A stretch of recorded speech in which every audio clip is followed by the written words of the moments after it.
I've sat with thousands of aging hearts listening to their stories. Some speak of weariness, some of sadness, of no longer feeling that closeness they once knew, and some sit in silence for a long while before finally whispering, "I guess this is just how old age is, right, doctor?" I simply smile.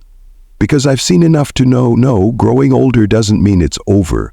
It doesn't mean saying goodbye to vitality, to connection, or to the quiet joy of being close to someone you love. And rather than respond with a prescription or lofty advice, I often choose to tell a story instead, a simple one. A story that begins not in a hospital or a clinic, but right there in your fruit basket. A handful of red grapes, some tart cranberries, a golden slice of papaya, a few sweet cherries. It may sound too simple, but if you'll sit with me just a few moments more, I'll show you how these ordinary fruits can gently awaken something extraordinary within you. Something your body remembers and your heart still quietly longs for. Red grapes. The youthful flow that still lives within. When I was a young doctor full of science and certainty, I believed medicine, real medicine, only came in pills or prescriptions. I thought healing meant intervention, something complex. But the older I got, the more I listened. Not just to textbooks or conferences, but to my patients, especially the ones who had lived through wars, raised families, buried spouses, and still found something sacred in the simplicity of daily life. I remember one man in particular, a retired mechanic from Texas, just past 70. He had strong hands, but a quiet sadness behind his eyes. "Doc," he said, "I feel like I'm fading." We talked for a while, about sleep, about his wife, about how things had changed between them. Not because of love, but because of energy, the kind of closeness that feels out of reach when the body no longer follows the heart. I didn't reach for a prescription pad that day. Instead, I handed him something softer, a suggestion. "Try a handful of red grapes each day," I told him. Just that. He looked at me like I'd lost my mind. But he tried it anyway. When he returned 2 months later, something in him had shifted. "I don't know if it's the grapes," he chuckled, "but I feel warmer, more present. Even my wife noticed." He paused, eyes misty. "We've been close again. Like when we first married." That's the thing about red grapes. They're unassuming, sweet, familiar, but inside their skin is something powerful. Resveratrol, a natural antioxidant that gently encourages the blood vessels to relax and expand. When that happens, blood flows more freely, not just to your hands and feet, but to your heart, your brain, and yes, to the places where intimacy begins. You see, aging often starts by stealing circulation from the lower body. That's why many older adults feel cold in the feet, disconnected during physical closeness, or simply tired in a way that sleep can't fix. But red grapes, they bring it back. They invite life to flow again, not with force, but with wisdom. For men, resveratrol helps the body create more nitric oxide, a natural compound that supports healthy erections without chemicals or sudden spikes. For women, it increases sensitivity and warmth in the pelvic region, making intimacy not just possible, but pleasurable again.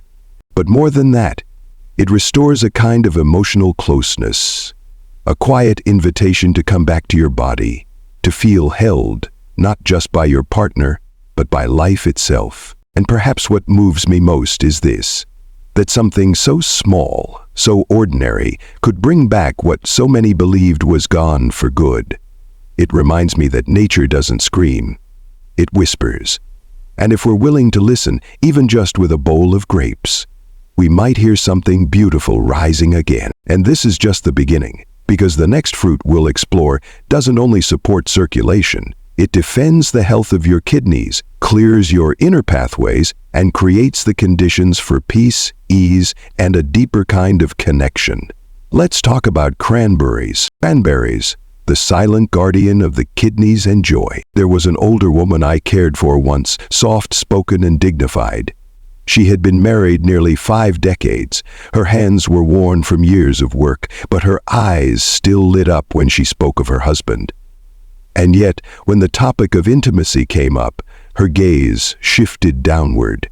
She hesitated before saying quietly, "It hurts, doctor. Not in my heart. In my body. I still love him, but I've grown afraid of the closeness."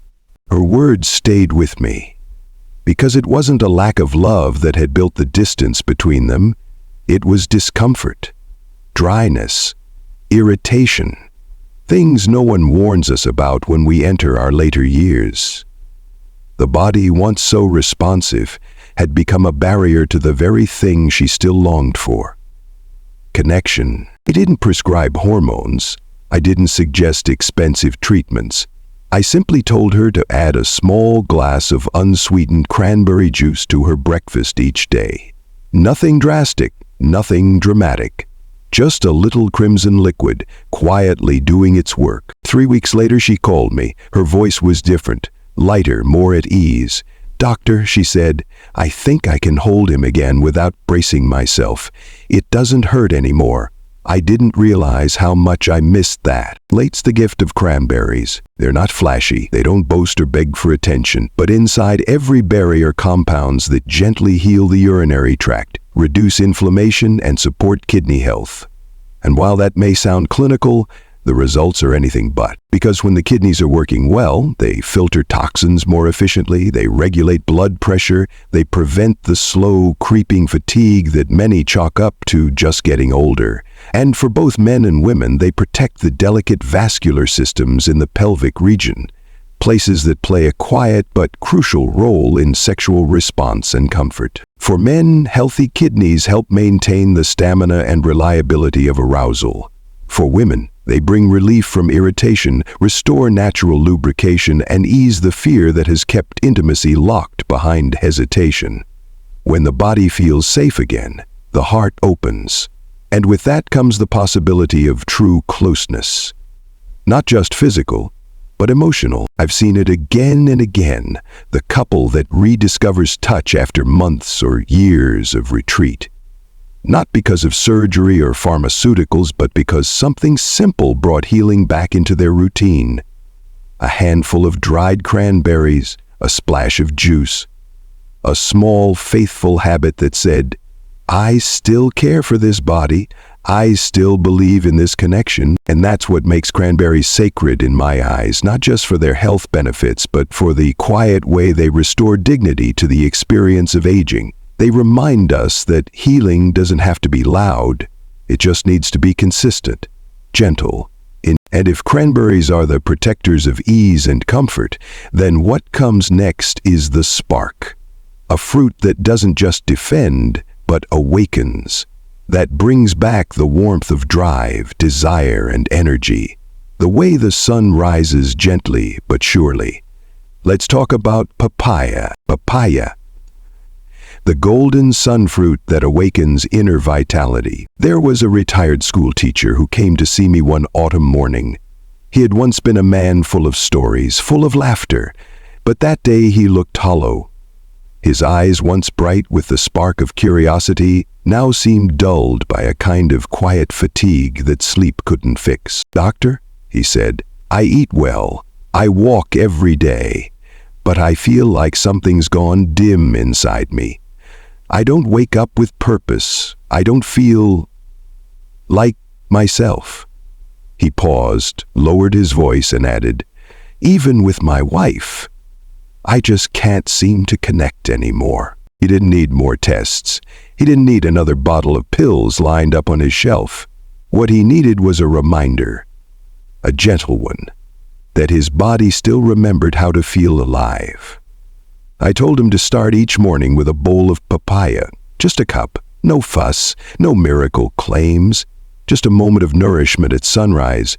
A month later, he returned with color in his face and a sheepish grin. "Doctor," he said, half laughing, "my wife thinks you gave me some secret medicine, but it was just the papaya, wasn't it?" I nodded.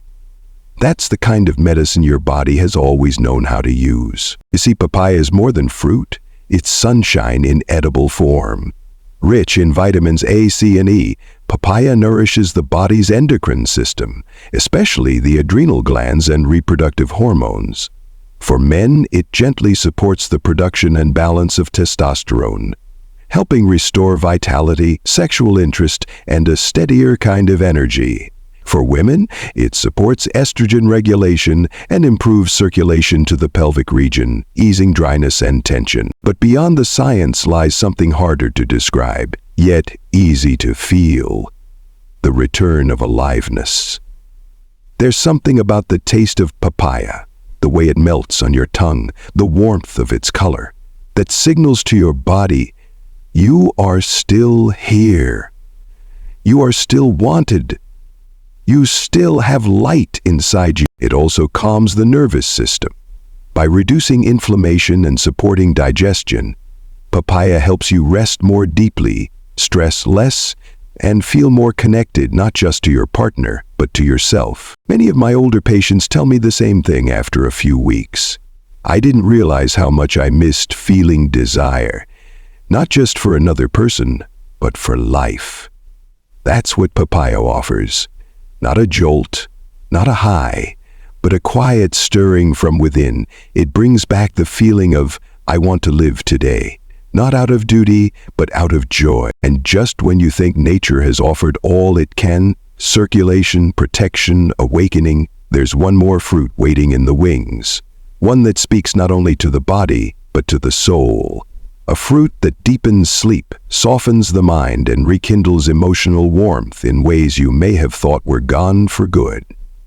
Let's turn now to cherries. Cherries, gentle nourishment for the heart and soul. There was an elderly couple who came to see me one winter afternoon. They had been married for over 40 years. You could still see the tenderness between them, in the way they held hands, in how they waited for each other to speak. But beneath their quiet affection, there was something missing. They told me they still loved each other deeply. They still shared meals, long walks, and warm cups of tea at night, but when the house grew quiet and the evening settled in, so did a certain distance.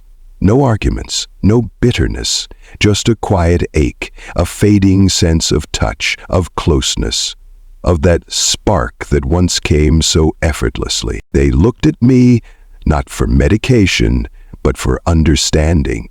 I didn't offer them anything complex. I simply suggested they try adding a few cherries to their nightly routine, before bed, like a small ceremony of care, not because cherries are magical, but because they carry within them something soft, steady, and surprisingly profound. 2 months later they returned, not with dramatic declarations, but with something better, light in their eyes.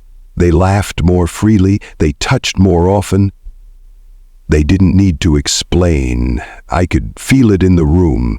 The connection had begun to return, not loud, but unmistakable. Cherries have that effect. Inside their deep red skin lies anthocyanins, powerful antioxidants that reduce inflammation in the blood vessels, allowing blood to move more freely to every part of the body, especially to the areas where sensation, arousal, and emotional intimacy live. For men, this means improved circulation to the lower body, aiding in arousal and stamina. For women, it means comfort, warmth where there was once tightness, sensitivity where there had been silence. But perhaps what makes cherries so special isn't only what they do for the body, but what they do for the mind. Cherries are one of nature's richest sources of melatonin, the hormone that regulates sleep, and when sleep deepens, the body heals. Hormones balance, emotional resilience returns. You wake not just rested, but open to affection, to presence, to tenderness. In that stillness, the nervous system relaxes, the heart softens, and the protective walls we unknowingly build in our later years begin to lower. That couple wasn't seeking fireworks. They were longing for something quieter, the comfort of being fully seen again. And cherries, in their gentle wisdom, helped offer that. They are not a cure. They do not rush. But they open the door to what so many fear they've lost: the ability to feel deeply, love gently, and rediscover the rhythm of closeness. And now that you've journeyed with me through these 4 quiet healers, grapes, cranberries, papaya, and cherries, you might be wondering, where do I begin? How do I bring this into my life without turning it into another overwhelming to-do list? The truth is, healing doesn't have to be big to be meaningful. Sometimes it begins with a single piece of fruit and a decision to believe that your body still remembers how to feel alive. Let's take that step together. If you've stayed with me this far, I want to speak to you now, not as a doctor in a white coat, but as a man who has sat with many lives, many regrets, and many quiet hopes. I want you to hear this in the stillness of your own heart. You are not past your time. You are not used up or left behind. Your body, even now, has not abandoned you. It is simply waiting for a signal, for a gentle hand, for a decision, no matter how small, that says, I still care. And that signal doesn't need to come in the form of expensive medication or strict rules that drain the joy from your days. No, sometimes it comes in the humblest of forms, a piece of fruit, a bowl of color, a return to what your body once knew and quietly longs for again. Because when you choose a handful of red grapes, you're not just choosing sweetness. You're choosing to stir the blood that still knows how to move, how to warm, how to reach the places that keep you feeling alive. When you reach for cranberries, you're not just avoiding discomfort. You're protecting your inner flow, your ease, your comfort in the most intimate spaces where connection often falters with time. When you spoon fresh papaya into a quiet morning, you are saying yes to light, to warmth, to a kind of energy that doesn't shout but glows gently from within. And when you sit with cherries at the end of the day, you are nourishing not only your heart and your hormones, but your sleep, your calm, and the tender rhythm of your soul. These are not just fruits. They are small acts of reverence. They are reminders that healing does not always look like effort. Sometimes it looks like listening to your body, listening to what brings comfort, and offering yourself the same care you once gave so freely to others.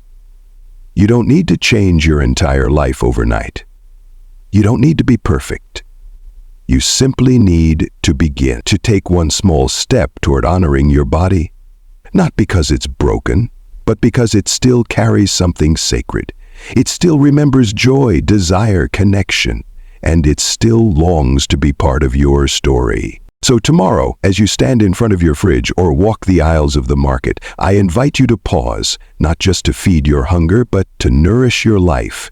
Which fruit will you choose? Which part of yourself are you ready to awaken again? It doesn't matter what age you are, what you've lost, or how long it's been. What matters is this moment, the one where you say yes to the possibility that something beautiful is still waiting inside you. This is not the end of your road. This is the beginning of a new chapter, not one of decline, but of return. A return to presence, to touch, to softness, to the quiet power of being here, now, in a body that still deserves to feel loved. Let this be your way forward, not with force, but with faith, not with shame, but with gentleness, and not with fear, but with the understanding that your heart, your joy, and your connection have always been yours to reclaim. So tomorrow, which fruit will you choose? That's all it takes. A beginning. A quiet decision to care for yourself in the simplest of ways. Because you, just as you are still worthy of life that feels full. Still worthy of being loved, of feeling connection, of waking up in a body that remembers what joy tastes like. It doesn't matter how old you are. It doesn't matter how long it's been. What matters is that you still have this moment, this breath, this choice. Choose it gently, choose it with hope, and let tomorrow be the first of many days where you remember you were never too late for life.